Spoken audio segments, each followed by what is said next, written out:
In this lesson, we'll use filters to share code between actions.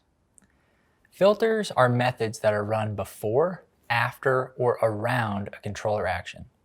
Filters are inherited, so if you add a filter on application controller, it will be run on every controller in your application, since all of our controllers inherit from application controller.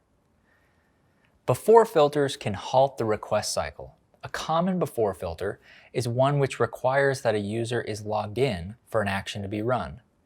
Here is an example of a filter definition in the application controller. All this method does is store an error message in the flash and redirects to the login form if the user is not logged in. If a before filter renders or redirects, the original action will not run.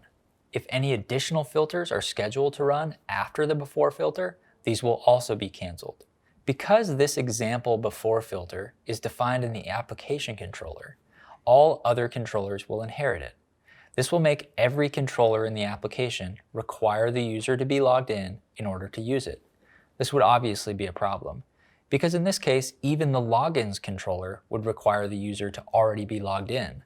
To prevent this problem, you can use skip before action. Now, the logins controller's new and create actions will work as before without requiring the user to be logged in. You can also run filters after an action has been executed, or both before and after. After filters run after the action has already been run, and they have access to the response data that's about to be sent to the client. After action filters work just like the before action, but are not as commonly used.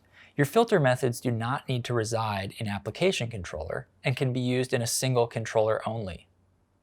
Take note that after filters are executed only after a successful action, but not when an exception is raised in the request cycle. We'll do this next part together. Go to our projects directory and generate a new Rails application.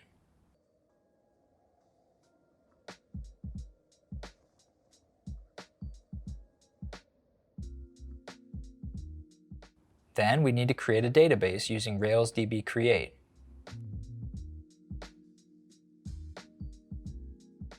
Next, create a user model and a photo model.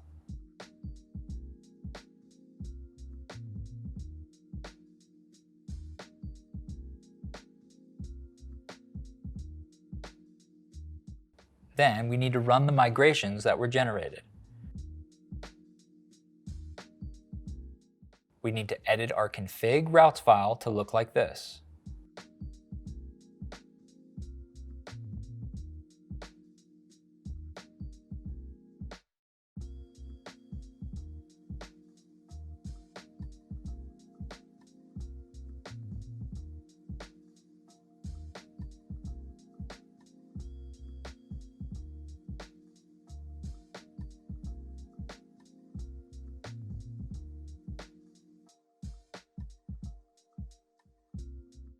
We also need to create a users controller inside of app/controllers/API/v1 that looks like this.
And we need a photos controller inside of app/controllers/API/v1/users that looks like this.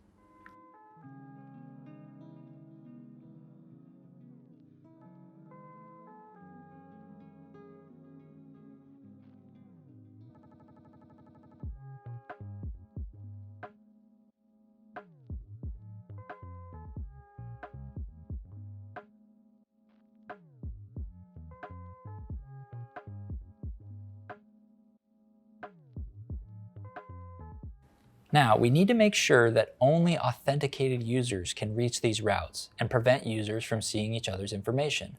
Currently, all these routes are open to the public, and you can just guess the ID of a user and make changes to them. We'll use a simple authentication system based on the API key value for each user and set up a before action to make sure we check this value before returning any data.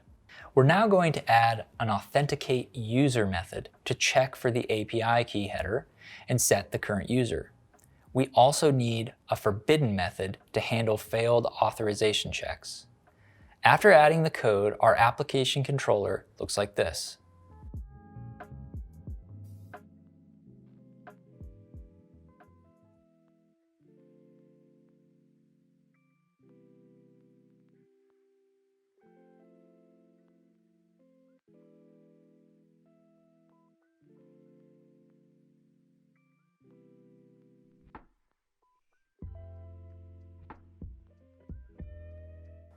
Rails packages up the whole HTTP request in a complex object that you can access from the controller.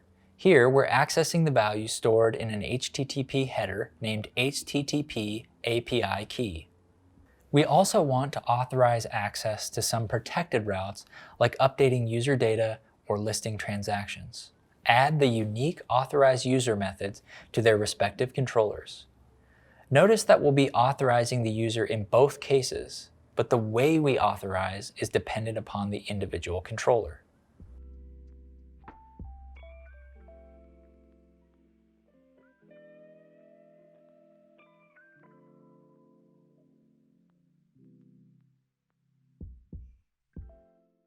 In both controllers, we're testing to see if the current user's ID matches the user ID in the route. Notice the difference is that the parameter name changes in photos. User_ID versus in users, it's just ID. We'll use the before action filter to ensure we run these methods prior to executing any of the actions they're meant to secure. We want to fully protect the photos controller, which only has one action. On the users controller, we want to be able to create new users without having a user API key. We also want to protect the update actions that will actually change values of a user, not the listing and showing of a user. Add the before actions to the users and photos controller.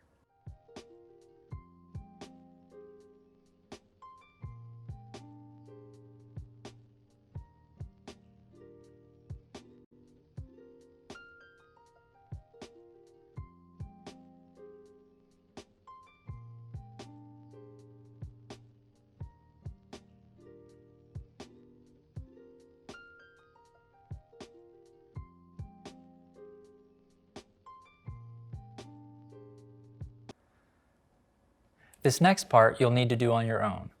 First, generate a new Rails app in your projects directory. Then create a database and create a user and a photo model. You'll then run the migrations that were generated during the model creation. Edit your config routes file to be properly namespaced and look like this. Create a users controller and a photos controller with all of the required actions. Add a method to the application controller that authenticates the user. Add authorization methods to the photos controller and users controller that make sure the current user matches the user's ID that is passed along in the params. Use the before action method in your controllers to make sure that the authentication and authorization steps take place before any other controller action.